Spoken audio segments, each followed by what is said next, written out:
Greetings and welcome to today's lesson. We're going to look at Archimedes' principle is what we're going to practice with today. So we talked about his principle being that the pressure exerted by a fluid is exerted equally in all directions. And now we're going to look at how that's applied to things like hydraulic lifts when you go from a bigger container to a smaller container. And so what we're going to do is pressure equals force divided by area. And what Archimedes' principle says is that if the pressure stays the same in a fluid, that means that P1 has to equal P2. But if I know pressure is equal to force divided by area, I know that my F1 divided by A1 has to equal my F2 divided by A2. And that's where this equation comes from, is we're applying Archimedes' principle here. And so I'm going to use the one that's off to the side as my example, but that was where this came from. So now we have some terms we're going to get, and we need to match them up. So what I'm going to tell you to do is to write down everything you know. So I'm going to have an F1, I'm going to have an A1, I'm going to have an F2, and I'm going to have an A2. And you should get 3 of these in order to solve for the 4th. So the question says, a hydraulic lift is used to lift a heavy machine that is pushing down on a 2.8 square meter piston, A1. So it doesn't always give you the A1, but it gives you the 2.8 square meters. I'm going to say 2.8 meters squared with a force of 3,700 newtons, and it says F1, but I know that the force goes with the piston, so 3,700 newtons. What force, so I don't know this, needs to be exerted on a 0.72 square meter piston to lift the machine? So I have 0.072 meters squared at A2.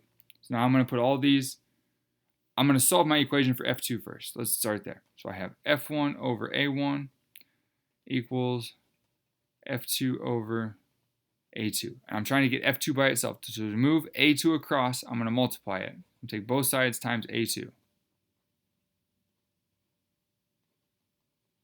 So on the other side, I'm going to have F1 times A2 divided by A1 is equal to F2, which means that F2 is equal to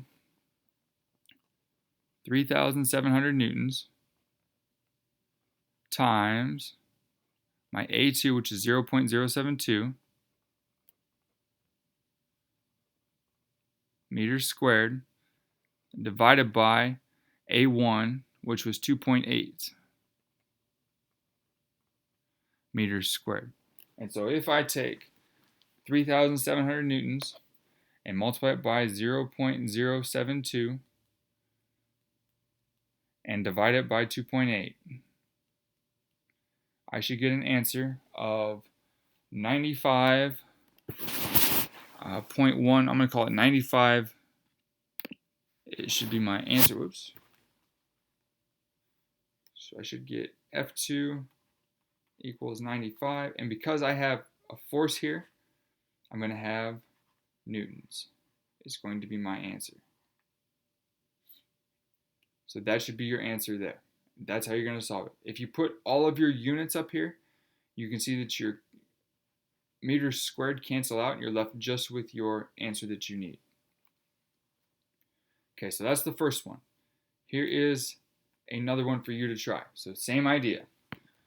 We have F1 over A1 equals F2 over A2. So we know that a force of 100 newtons is applied to a piston with a cross-sectional area of 0.005 square meters. So I know that I have a force and an area that go together. So F1 is going to be 100 newtons. A1 is going to be 0.005 meters squared. What would be F2 if the other cross-sectional area was 0.01? Which means A2 equals 0.01 meters squared. I will let you plug in numbers and calculate your answers on the next slide. So pause the video, run your calculations, then if you hit play, you'll get your answer. So your answer on this one should be 200 newtons. And then I have one more practice for you. I'm just going to give you the question and I have the answer afterwards. So here's your last question. A hydraulic lift uses Pascal's principle to lift a 16,000 Newton car. If the area of the small piston equals 12.5 centimeters squared and the area of the large piston equals 250 square centimeters, what force needs to be exerted on the small piston to lift the car? And so I'm going to let you write that down, write down everything you know, work through that. Pause the video right now because I'm going to give you your answer after this. So after you've done your calculations, you should come out to 800 newtons, should be the force on the small piston. This is Pascal's principle. We'll do some more practice in class. But if you have questions or need extra help, please let me know and come see me. I'd be more than happy to help you through it, and we will get this figured out. But for now, enjoy the rest of your day, and I will see you later.